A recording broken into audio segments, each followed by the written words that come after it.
خداوند یسوع مسیح کے بابرکت پرفضل اور نجات بخش نام میں آپ سب کو میرا سلام۔ آج ہم دکھ، درد، موت اور آئندہ کی امید کے 12ویں سبق پر پہنچ چکے ہیں، اور اس کا ہیڈنگ ہے بائبل کے مطابق عالمی نقطۂ نظر۔ بائبل کے مطابق عالمی نقطۂ نظر کیا ہے، ہم اس پر آج بات کریں گے۔ اور اس سے پہلے کہ ہم بات کریں، آئیں اپنے سروں کو جھکائیں اور خداوند سے دعا مانگیں کہ وہ ہماری رہنمائی کرے، تاکہ ہم جو کچھ سیکھیں وہ روح القدس کی ہدایت کے مطابق ہو اور ہماری زندگی میں وہ تبدیلی لائے جو حقیقت میں خدا چاہتا ہے۔ آئیں اپنے سروں کو جھکائیں اور دعا مانگیں۔ آسمان زمین کے خالق اور مالک، ہماری زندگیوں کے بانی، تیرا شکر، تیری حمد، تیری ستائش کرتے کہ تو عظیم خدا ہے، اور پھر خداوند تو اپنے لوگوں کو ہر دور میں موقع فراہم کرتا ہے کہ وہ تیرے پاس آئے۔ آج یوں ہی ہم بائبل مقدس کے بارے سیکھتے ہیں کہ اس لوگوں کا عالمی نظریہ کیا ہے، تو تیری رہنمائی چاہتے ہیں۔ اپنے روح القدس کے ذریعے ہمیں سمجھا کہ ہم ان باتوں کو بہتر طریقے سے سیکھ سکیں۔ مانگتا ہوں تیرے پیارے بیٹے اپنے خداوند یسوع مسیح کے وسیلہ سے۔ بائبل کے مطابق عالمی نقطۂ نظر، جب ہم اس کی بات کرتے ہیں تو بہت سی باتیں ذہن میں آتی ہیں۔ بائبل کا عالمی نظریہ کیا ہے، یعنی نظریے کا حقیقت میں مطلب کیا ہے؟ لوگوں کے خیالات کسی بھی مضمون کے بارے، کسی بھی مسئلے کے بارے میں لوگوں کا نظریہ کیا ہے۔ تو آج ہم دیکھتے ہیں کہ بائبل کا عالمی نظریہ کیا ہے۔ یہ ایک بیان کیا جاتا ہے کہ نیکی اور بدی کے درمیان ایک جنگ ہے جو مسیح اور شیطان کے درمیان لڑی جا رہی ہے، جسے اس دنیا کے خاتمے تک جاری رہنا ہے۔ اور یوں ہی اس دنیا کا خاتمہ نزدیک آ رہا ہے، تو ہم سمجھ سکتے ہیں کہ اس جنگ کا خاتمہ بھی بہت جلد ہوگا۔ تو بائبل کا عالمی نظریہ کیا ہے؟ نیکی بدی، مسیح اور شیطان کے درمیان ہونے والی لڑائی۔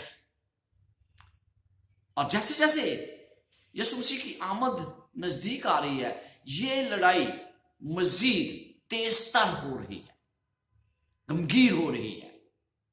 جب ہم مکاشفہ کی کتاب پڑھتے ہیں تو وہاں پر ہمیں دو عالمگیریت نظریوں کے متعلق پتہ چلتا ہے۔ مکاشفہ 13واں باب میں ہم دیکھتے ہیں کہ وہ واقعات پائے جاتے ہیں جس میں عالمگیر طور پر بہت بڑا گروہ جو بدی کی طرف گامزن ہے، وہاں پر ہم دو حیوانوں کے متعلق پڑھتے ہیں۔ وہاں پر دیکھتے ہیں کہ دنیا اس کے پیچھے ہوئی، تعجب کرتی ہوئی اس کے پیچھے ہوئی۔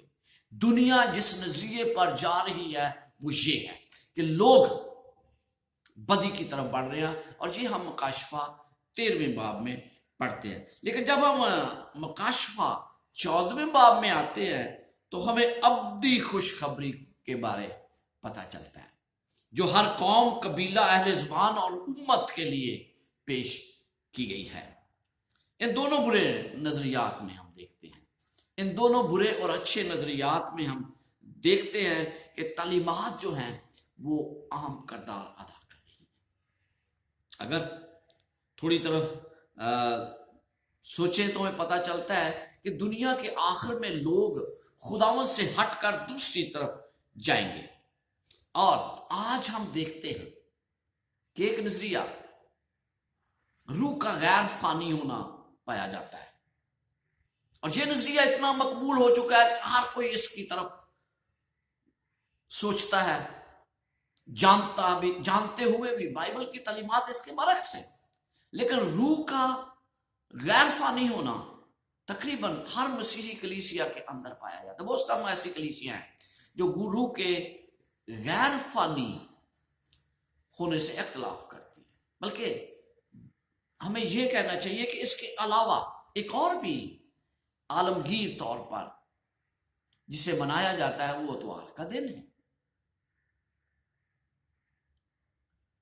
بائبل مقدس میں ہفتے کے دن سبت کو پاک ٹھہرایا گیا ہے، جبکہ آج دنیا کس طرف جا رہی ہے؟ دنیا آج بنیادی طور پر اس طرف جا رہی ہے کہ ہمیں اتوار کو پکی سمجھنا ہے۔ تو جب یہ دونوں چیزیں ایسی ہیں تو دنیا جو ہے وہ اس کے پیچھے چل رہی ہے۔ تو ان دونوں نظریات میں ہمیں بائبل کے نظریات پر غور کرنے کی ضرورت ہے، اور پھر بائبل کی تعلیم ہے، یہ بڑا اہم اقدام ہے ہمارے لیے۔ ان تعلیمات کے بارے میں اور زیادہ سیکھنے کے لیے سب سے پہلے آج ہم غور کریں گے کہ رول ماڈل جو یسوع مسیح ہے اس کا نظریہ کیا ہے۔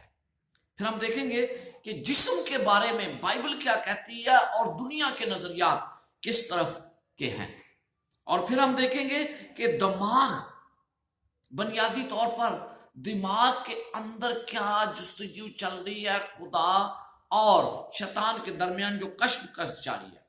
پھر ہمیں پتہ چلتا ہے کہ ہمیں روح القدس کی حفاظت میں رہنا ہے، اور کس طرح ہمیں روح القدس دیا گیا ہے اس کی حفاظت کرنی ہے، اور پھر ہمیں یہ پتہ چلتا ہے کہ خدا ہماری مسلسل نگہداشت کرتا ہے۔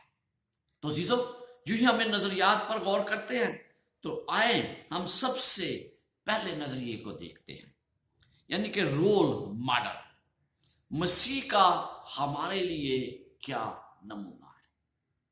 بہت سی باتیں پائی جاتی ہیں جس سے ہمیں پتہ چلتا ہے کہ یسوع ایک کامل انسان تھا۔ اس کی نشو و نما انسانی وجود کے تمام مراحل کے بنیادی تقاضوں کے عین مطابق تھی۔ بائبل مقدس میں لکھا ہے، اور یسوع حکمت اور قد و قامت میں اور خدا کی اور انسان کی نظر میں مقبولیت میں ترقی کرتا گیا۔ لوکا 2 باب اور اس کی 52۔ اس کا ذہن متحرک اور غور و فکر کرنے والا تھا۔ اس کی سوچ و حکمت اس کی عمر سے بڑھ کر تھی۔ ہم دیکھتے ہیں اس کے مختلف کرداروں کے بارے میں، مختلف مثالوں کے ذریعے میں پتہ چلتا ہے کہ وہ ان سے کہیں زیادہ حکمت رکھتا تھا جو اس کے ہم عمر لوگ تھے۔ مثال کے طور پر ناصرت میں وہ پلا بڑھا۔ ناصرت کے متعلق کیا کہا جاتا ہے کہ یہاں سے کوئی اچھی چیز نہیں نکل سکتی۔ ارد گرد کے ماحول نے اسے کبھی بھی اپنی طرف گامزن نہیں کیا، یعنی وہ اس ماحول کو دیکھ کر اپنی نیت کو اس نے چینج نہیں کیا۔ اس نے کیا کیا؟ اس نے بچپن سے لے کر آخر تک خدا کے کلام پر عمل کیا۔ بچہ ہوتے ہوئے اس نے محبت کا ایک نوکھا ڈھنگ اپنایا ہوا تھا۔ اس کی رضامند ہاتھ ہمیشہ دوسروں کی خدمت کے لیے تھے۔ یہ ہے خداوند یسوع مسیح کا ہمارے لیے نمونہ۔ اس نے صبر کو ہمیشہ اختیار کیا، اور جب ہم ان تمام باتوں کے بارے میں دیکھتے ہیں تو ہمیں پتہ چلتا ہے کہ کس طرح وہ صداقت اور وقار کے ساتھ چلتا تھا۔ ہمیں کسی چٹان کی طرح اصولی طور پر وہ خدا کے احکامات کی پیروی میں چلتا رہا۔ ہمیں ان تمام باتوں کو دیکھنا چاہیے کہ یسوع مسیح کی خدمت کے 4 پہلو یہاں پر بتائے گئے ہیں۔ پہلا کیا ہے؟ ذہنی حکمت۔ وہ ذہنی طور پر مضبوط بنا۔ کیوں؟ کیونکہ وہ خدا کے ساتھ وقت گزارتا تھا۔ پھر ہم دیکھتے ہیں کہ جسمانی قد و قامت میں وہ بڑھا۔ جسمانی طور پر اس نے محنت کی، بڑھائی کے طور پر اس نے وہ پیشہ اختیار کیا، اور اس سے ہمیں پتہ چلتا ہے کہ وہ قد و قامت میں بھی بڑھتا گیا۔ حکمت، دنائی، جس کا ذریعہ صرف خدا ہے، وہ اس کے پاس تھی۔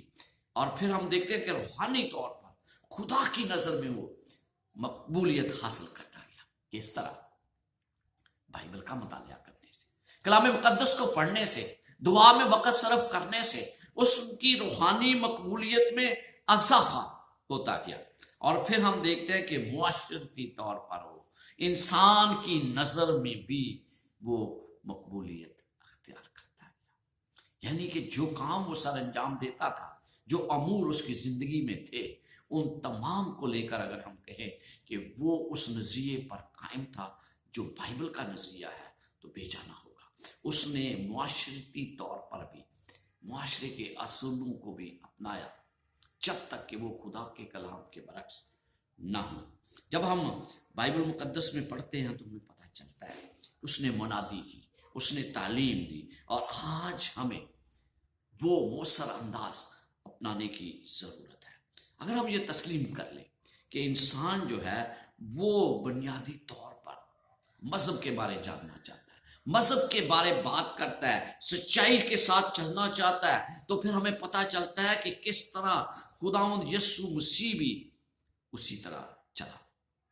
پہلا تسلیکیوں 5 باب اور اس کی 23 آیت میں ہم یوں پڑھتے ہیں۔ اگر آپ کے پاس بائبل مقدس ہے تو میرے ساتھ نکالیے گا، پہلا تسلیکیوں 5 باب اور اس کی 23 آیت۔ یہاں پر کلام مقدس میں یوں لکھا ہے، خدا جو اطمینان کا چشمہ ہے، آپ ہی تم کو بالکل پاک کرے، اور تمہاری روح اور جان اور بدن ہمارے خداوند یسوع مسیح کے آنے تک پورے اور بے عیب محفوظ رہیں۔ ہمیں بھی ان تمام 4 پہلو پر میں بڑھنے کی ضرورت ہے، ذہنی طور پر، جسمانی طور پر، روحانی طور پر اور معاشرتی طور پر ہمیں ترقی کرنے کی ضرورت ہے، جسے پولس رسول اس آیت میں ان تمام پہلوؤں کو کیا کہتا ہے؟ روح، بدن اور جان، تینوں میں ہمیں ترقی کرنے کی ضرورت ہے۔ نجات کے کام میں انسانوں میں خدا کی شبیہ کو بحال کرنا شامل ہے۔ تو ہم خدا کی شبیہ کو کس طرح بحال کر سکتے ہیں؟ اپنے کردار کے ذریعے، اپنے کاموں کے ذریعے، اپنی ذہنی نشو و نما کے ذریعے، اپنی جسمانی حالت کے ذریعے، اپنے روحانی حالت کے ذریعے، اور پھر ہم معاشرتی طور پر جو کچھ کرتے ہیں، معاشرے میں جو حصہ ادا کرتے ہیں، اس کے ذریعے ہم خدا کی شبیہ کو بحال کر سکتے ہیں۔ خدا کا، یسوع مسیح کا یہ نظریہ تھا کہ وہ خدا کی شبیہ کو اس دنیا میں بحال کرے، لوگوں پر بحال کرے۔ ہماری ترقی کا رخ صرف اس طرح ہونا چاہیے، اس طرح ہمیں سوچنا چاہیے کہ ہم کس طرح خدا کی شبیہ کو لوگوں میں مقبول کر سکتے ہیں، کس طرح ہم یسوع مسیح کی آمد تک اس کے اندر بحال کیے جاتے ہیں۔ اور یہ کام، یسوع مسیح کی شبیہ کی بحالیت کا کام، اس کی دوسری آمد تک جاری رہے گا۔ تو ہمیں اس وقت یسوع مسیح کی شبیہ کو بحال کرنے کی ضرورت ہے اس دنیا میں، جس طرح یسوع مسیح ہم سے توقع رکھتا ہے۔ پھر ہم دیکھتے ہیں کہ کس طرح ہم اس کو بحال کریں گے۔ دوسری بات جو ہمیں اس کے بارے میں دیکھنا ہے، ہمیں اپنے جسم کا خیال رکھنا ہے۔ میں کیوں کہہ رہا ہوں کہ ہمیں اپنے جسم کا خیال کرنے کی ضرورت ہے؟ اس کی چند وجوہات ہیں جو نظریات آج دنیا میں پائے جاتے ہیں، ان کی وجہ سے میں یہ کہہ رہا ہوں۔ یسوع مسیح نے کیا کہا؟ پہلا کرنتھیوں 6 باب اور اس کی 20 آیت میں، کیونکہ تم قیمت سے خریدے گئے ہو، پس اپنے بدن سے خدا کا جلال ظاہر کرو۔ غیر فانی روح کے ساتھ فانی جسم کے نظریے کو یونانی فلسفے میں یوں بیان کیا جاتا ہے، اگرچہ اس کے متعلق بہت سے نظریات پائے جاتے ہیں، لیکن یونانی فلسفہ کیا ہے؟ یہاں پر ہے، قدیم یونانی فلسفیوں کے لیے انسانی جسم روح کا قید خانہ تھا۔ روح کا قید خانہ تھا انسانی جسم، جسے موت کے وقت آزاد کیا جاتا تھا، یعنی موت کے وقت وہ آزاد ہوتا تھا، جسے موت کے وقت اس جسم سے رہائی ملتی تھی، قید خانہ۔ اور پھر ایک اور بات بھی ہے کہ آج جو مختلف اقوام ہیں ان کا تصور کیا ہے، اور آج بہت سے مسیحی بھی اس بات کو مانتے ہیں کہ جسم غیر فانی روح کی عارضی رہائش گاہ ہے۔ یہ عارضی رہائش گاہ ہے میرا جسم جو ہے۔ یہ نظریہ آج بھی پایا جاتا ہے۔ بہت سے لوگوں کا اس کے علاوہ بھی نظریہ پایا جاتا ہے، اور وہ نظریہ کیا ہے؟ وہ یہ سوچتے ہیں کہ بھائی نہیں، جسم بھی ایک الہی ہے اور اس کا خدا کے ساتھ اتحاد ہے، اور تمام چیزیں جو انسانی جسم میں کی جاتی ہے وہ خدا کی مرضی کے مطابق ہوتی ہے۔ یہ متضاد نظریات پائے جاتے ہیں، اور ان تمام نظریات کو جب ہم اس کا نتیجہ حاصل کرتے ہیں تو یہاں پر پہلے جسم کو نظر انداز کیا جاتا ہے۔ لہذا تمام کوششیں میں ہم کیا کرتے ہیں، ہم چاہتے ہیں کہ ہم روحانی طور پر مضبوط ہوں، روح کے ذریعے مضبوط ہوں، لیکن جسم کا خیال شاید ہمارے ذہن میں بہت کم آتا ہے۔ لیکن ہمیں بائبل مقدس میں یہ کہا گیا ہے کہ ہم جسم کی دیکھ بھال کریں، اس کا مشورہ ہمیں دیا گیا ہے۔ تو آئے ہم پولس رسول اس جسم کو کیا کہتا ہے؟ روح القدس کا مقدس۔ اگر آپ کے پاس بائبل مقدس ہے تو میرے ساتھ نکالیے گا پہلا کرنتھیوں 3 باب اور اس کی 16 اور 17 آیات۔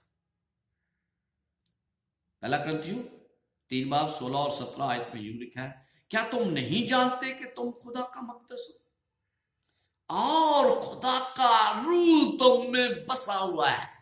میرے اندر خدا کا روح ہے اور یہ بدن خدا کا مقدس ہے۔ اگر کوئی خدا کے مقدس کو برباد کرے گا تو خدا اس کو برباد کرے گا، کیونکہ خدا کا مقدس پاک ہے اور وہ تم۔ جب میں ایسی چیزوں کا استعمال کرتا ہوں جو اس جسم کو نقصان پہنچاتی ہیں تو یقیناً میں اس بدن کو برباد کرنے کے بارے سوچتا ہوں۔ میں یہ سوچتا ہوں کہ میں اس بدن کو برباد کر دوں۔ تو خدا کیا کہتا ہے کہ جو اس بدن کو برباد کرے گا میں اسے برباد کر دوں گا۔ تو اس لیے اس بدن کی حفاظت کرنا ہمارے لیے ضروری ہے۔ پھر یوحنا رسول 3 یوحنا اور اس کی 2 آیت میں وہ لکھتا ہے، اور یہ خط کے ذریعے وہ ایک بزرگ کو لکھتا ہے، اور اس میں وہ یہ اسے کہتا ہے 2 آیت میں، 3 یوحنا اس کی 2 آیت لکھا ہے، اور صرف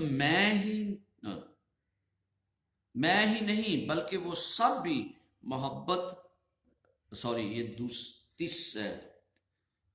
آیت 3 یوحنا جو ہے اس کی 2 آیت میں یوں لکھا ہے، اے پیارے، میں یہ دعا کرتا ہوں کہ جس طرح تو روحانی ترقی کر رہا ہے اسی طرح تو سب باتوں میں ترقی کرے اور تندرست رہے۔ تو جس طرح تو روحانی ترقی کرتا ہے، یعنی بدن، روح اور جسم کا بڑا گہرا تعلق ہے۔ جس طرح تو روحانی ترقی کرتا ہے اسی طرح تو سب باتوں میں ترقی کرے اور تندرست رہے۔ اور یہ خط اس نے بزرگ گیس کو لکھا تھا۔ روحانی طور پر جب ہم ترقی کرتے ہیں تو ہمیں اس جسم کی بھی حفاظت کرنا ہے جو خدا کا مقدس ہے، اور جس کا بیان میں آپ کو پہلے کر چکا ہوں۔ پھر ہمیں اپنے ذہن کا بھی خیال رکھنا ہے۔ حکمت کے ذریعے خداوند یسوع مسیح بڑھتا ہے، مگر ہم میں مسیح کی عقل ہے۔ مسیح ہونے کے ناطے ہمارے اندر مسیح کی عقل، ہماری حکمت پائی جانی ضروری ہے۔ ہمیں ہمارے ذہن کو خدا کی شبیہ کی عکاسی کرنے کے لیے بدلنا چاہیے۔ کیوں تبدیلی ضروری ہے؟ کیوں پادری صاحبان یا دوسرے لوگ اس بات کے متعلق واعظ کرتے ہیں، لوگوں کو بتاتے ہیں کہ ہمیں تبدیل ہونا ہے؟ اس لیے تبدیل ہونا ہے کہ ہم خدا کی شبیہ کے ذریعے ہی بدلتے ہیں۔ ہمارا مقصد مسیح کی طرح سوچنا ہونا چاہیے۔ یسوع مسیح کی کیا سوچ تھی ہمیں وہ پتا ہونا چاہیے۔ ہم وہاں تک کیسے پہنچ سکتے ہیں؟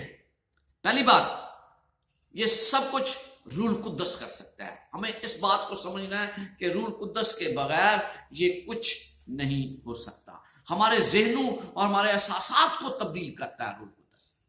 تو یرمیہ اس کا 31 باب اور اس کی 33 آیت میں یوں مرقوم ہے۔ اگر آپ کے پاس بائبل مقدس ہے تو میرے ساتھ نکالیے یرمیہ کی کتاب، اس کا 31 باب اور اس کی 33 آیت میں یوں مرقوم ہے، بلکہ یہ وہ عہد ہے جو میں ان دنوں کے بعد اسرائیل کے گھرانے سے باندھوں گا، خدا فرماتا ہے، میں اپنی شریعت ان کے باطن میں رکھوں گا اور ان کے دل پر اسے لکھوں گا، اور میں اس کا خدا ہوں گا اور وہ میرے لوگ ہوں گے۔ یعنی دلی طور پر تبدیلی کی ضرورت ہے۔ پہلی بات تو ہمیں اس کے بارے سیکھنا ہے کہ ہمیں اندرونی طور پر تبدیل ہونے کی ضرورت ہے۔ حزقیل 36 باب اور اس کی 27 آیت میں یوں مرقوم ہے، 27 آیت میں یوں لکھا ہے، اور میں اپنی روح تمہارے باطن میں ڈالوں گا اور تم سے اپنے آئین کی پیروی کراؤں گا، اور تم میرے حکام پر عمل کرو گے اور ان کو بچا لاؤ گے۔ یعنی خدا یہ چاہتا ہے کہ ہم اس کے احکامات کی پیروی کریں، اس کی مرضی بجا لائیں۔ تو کیا آج میری زندگی سے اس کی مرضی پوری ہو رہی ہے؟ دوسری بات جو مجھے ہمیشہ یاد رکھنی ہے وہ ہے مجھے خدا کے ساتھ تعاون کرنا ہے۔ ہمیں اپنے ذہنوں کو صحیح خوراک دینے کی ضرورت ہے۔ بہت دفعہ ہم اپنے ذہنوں کو اس طرح استعمال نہیں کرتے جس طرح ہمیں استعمال کرنے کی ضرورت ہے۔ تو ہم دیکھتے ہیں رومیو 12واں باب اور اس کی دوسری آیت میں لکھا ہے، اور اس جہاں کی ہم شکل نہ بنو بلکہ عقل نہیں ہو جانے سے اپنی صورت بدلتے جاؤ، تاکہ خدا کی نیک اور پسندیدہ اور کامل مرضی تجربہ سے معلوم کرتے رہو۔ تو ہمیں اپنے ذہنوں کو صحیح خوراک دینے کی ضرورت ہے، اور اگر ہم دنیا جیسے ہو جائیں تو یقیناً ہم اپنے ذہن کی نشو و نما اس طرح نہیں کر رہے۔ کس طرح کی محفلوں میں بیٹھتا ہوں، کس طرح کے دوست میرے لوگ ہیں، مجھے اس طرح سے میرے دماغ کو وہ چیزیں فراہم نہیں ہوتی جو مسیحیت کو اپنانے کے لیے ضروری ہے، یعنی مسیح کا شاگرد کہلانے کے لیے ضروری ہے۔ تو مجھے ایسی محفلوں سے پرہیز کرنا ہے، مجھے ایسی رسموں سے پرہیز کرنا ہے۔ تو میں نے اپنے ذہن کو خدا کی مرضی کے مطابق چلانا ہے اور اس کو صحیح خوراک دینی ہے۔ اس کے علاوہ فلپیوں 4 باب اور اس کی 8 آیت میں یوں لکھا ہے، فلپیوں 4 باب اور اس کی 8 آیت۔ بڑا اہم ہے کہ ہم اپنی زندگی بائبل کے مطابق گزاریں۔ 4 باب اور اس کی 8 آیت، یہاں پر لکھا ہے، عرض ہے بھائیو، جتنی باتیں سچ ہیں اور جتنی باتیں شرافت کی ہیں اور جتنی باتیں واجب ہیں اور جتنی باتیں پاک ہیں اور جتنی باتیں پسندیدہ ہیں اور جتنی باتیں دلکش ہیں، غرض جو نیکی اور تعریف کی باتیں ہیں ان پر غور کیا کرو۔ جب میری محفلیں ایسی ہوں گی، جب میری لوگوں کی دوستی ایسے لوگوں کے ساتھ ہوگی جو ان باتوں کے متعلق سچی باتیں نہیں سوچتے، جو یہ باتیں نہیں سوچتے شرافت کیا ہے، جو اس باتوں پر خیال نہیں کرتے کہ واجب کیا ہے، اور پھر وہ ناحق باتیں کرتے ہیں، ناپسندیدہ گفتگو سے مجھے پرہیز کرنا ہے۔ اور مجھے ان دوستوں کی محفل کی ضرورت نہیں ہونی چاہیے جو ایسے سوچ بچار کرتے ہیں۔ پھر ہمارے کردار کی پاکیزگی ہے۔ تیسری بات ہمارے کردار کی پاکیزگی ہے، اور ہمیں خداوند یسوع مسیح کی محبت میں آگے بڑھنے کی ضرورت ہے۔ اور پھر ہماری زندگی میں عاجزی اور سچائی کی حکمرانی ہونی چاہیے۔ عاجزی، ہمیں عاجز ہونے کی ضرورت ہے۔ اور پھر اگر آپ زبور 24 باب اور اس کی 3 سے 5 آیات دیکھیں تو ہمیں پتہ چلتا ہے کہ کس طرح ہم عاجزی کی زندگی بسر کر سکتے ہیں۔ زبور 24 اس کی 3 سے 5 آیت لکھا ہے، خداوند کے پہاڑ پر کون چڑھے گا اور اس کے مقدس مقام پر کون کھڑا ہوگا؟ وہی جس کے ہاتھ صاف اور جس کا دل پاک ہے، جس نے بطالت پر دل نہیں لگایا. 3 باتوں کا یہاں پر ذکر کیا گیا ہے. یعنی جس کے ہاتھ صاف ہے، مطلب یہ کہ وہ اچھے اعمال کرتا ہے. دل پاک ہے، جو خدا کی راہ میں چلتا ہے، جس میں مکر نہیں پایا جاتا. اور پھر تیسری بات ہے کہ جس نے بطالت پر کام نہیں لگایا، یعنی جھوٹی باتوں کو وہ نہیں مانتا. عاجزی اور سچائی. 5ویں آیت میں لکھا ہے، 4تھی آیت میں لکھا ہے، مکر کی بات نہیں ہے. 5ویں، وہ خداوند کی طرف سے برکت پائے گا. تو کون برکت پائے گا؟ جس میں یہ 3 باتیں پائی جاتی ہیں. یعنی جس کے ہاتھ صاف ہیں، دل پاک ہے، اور وہ جھوٹی بات سے نفرت کرتا ہے. ہاں، اپنے نجات دینے والے خدا سے صداقت کے ساتھ پیش آتا ہے. تو پھر ہمیں ضروری ہے کہ ہم یہ تمام باتیں اسی وقت ہوں گی جب جو روح القدس ہمیں دیا گیا ہے، ہم اس کے مطابق زندگی گزارنے کی کوشش کریں. تو آج جو روح القدس مجھے اور آپ کو دیا گیا ہے، وہی یہ ہماری زندگیوں میں تبدیلی لا سکتا ہے. ورنہ ہم تو اس قابل نہیں ہے کہ ہم تبدیلی لا سکیں. تو پھر ہم دیکھتے ہیں ایک اور بات، کہ جو روح القدس ہمیں دیا گیا ہے وہ ہماری زندگی میں کیا کام کرتا ہے. گلتیوں 5 باب اور اس کی 25 آیت میں لکھا ہے، اگر ہم روح کے سبب سے زندہ ہیں تو روح کے مطابق چلنا بھی چاہیے. روح کے مطابق ہم زندہ ہیں. اگر ہم خدا کے تحت زندگی گزار رہے ہیں تو پھر ہمیں اس کے موافق چلنے کی بھی ضرورت ہے. خدا کے ساتھ ہمارا تعلق روحانی فطرت سے متعین کیا جاتا ہے کہ ہم روحانیت میں کتنی ترقی کرتے ہیں. اس سے پتہ چلتا ہے کہ ہمارا خدا کے ساتھ کتنا گہرا تعلق ہے. ہمیں روح القدس کو اپنے اندر کام کرنے دینا چاہیے. وہ ہمارے اندر کیا کرتا ہے؟ روح القدس کو ہم اجازت دیں گے تو پھر ہی وہ تبدیلی آئے گی جس کا ذکر میں تھوڑی دیر پہلے کر رہا تھا. تو وہ کیا ہے ہمارے اندر؟ وہ روح القدس کیا کرتا ہے؟ پہلی بات یہ، رومیو 5 باب اور اس کی 5 آیت سے ہمیں پتہ چلتا ہے کہ وہ کیا کرتا ہے. رومیو 5 باب اور اس کی 5 آیت.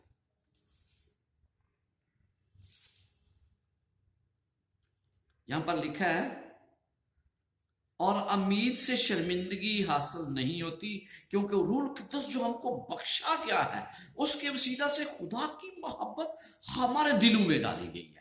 یعنی وہ ہمارے اندر خدا کی محبت کو ڈالتا ہے، اور جب وہ ہمارے اندر خدا کی محبت کو ڈالتا ہے تو پھر انسان سے محبت ہمارے دوسرا نقطہ بنتا ہے کہ یعنی ہم خدا کی محبت کے تحت چلتے ہیں. ہمارے اندر وہ خدا کی محبت کو موجزن کرتا ہے. پھر یوحنا 15واں باب اور اس کی 26 آیت میں یوں مرقوم ہے، 15 باب اور اس کی 26 آیت، لیکن جب وہ مددگار آئے گا جس کو میں تمہارے پاس باپ کی طرف سے بھیجوں گا، یعنی روح القدس جو باپ سے صادر ہوتا ہے، تو وہ میری گواہی دے گا. یعنی روح القدس جو ہے، پہلی بات تو جو ہمارے اندر خدا کی محبت ڈالتا ہے. دوسری بات، وہ ہمیں یسوع مسیح کی طرف ہماری رہنمائی کرتا ہے. تو ہماری رہنمائی یسوع مسیح کی طرف کرنے والا روح القدس ہے. پھر یوحنا 16واں باب اور اس کی 8 آیت میں یوں مرقوم ہے، اور وہ آ کر دنیا کو گناہ اور راست بازی اور عدالت کے بارے میں قصوروار ٹھہرائے گا. وہ روح القدس ہماری زندگی میں کیا کرتا ہے؟ وہ ہمیں گناہ کے بارے قصوروار ٹھہراتا. ہمیں پتہ چلتا ہے کہ ہم کس طرح کی زندگی بسر کر رہے ہیں، اور پھر کس طرح ہم خدا کے احکامات کی پیروی سے دور ہیں. اس کے ساتھ ساتھ وہ ہمیں انجیل کی بشارت کے لیے قوت دیتا ہے. اعمال 1 باب اور اس کی 8 آیت میں لکھا ہے، لیکن جب روح القدس تم پر نازل ہوگا تو تم قوت پاؤ گے، اور یروشلم اور تمام یہودیہ اور سامریہ میں بلکہ زمین کی انتہا تک میرے گواہ ہوگی. تو ہمیں کس طرح انجیل کی بشارت کے لیے اگر آپ کو قوت چاہیے تو وہ روح القدس دیتا ہے. وہ ہمارے اندر یہ کام کرتا ہے. اس لیے ہمیں روح القدس کو بڑے عاجزانہ طور پر قبول کرنے کی ضرورت ہے. اس کے ساتھ وہ ہماری سچائی کی طرف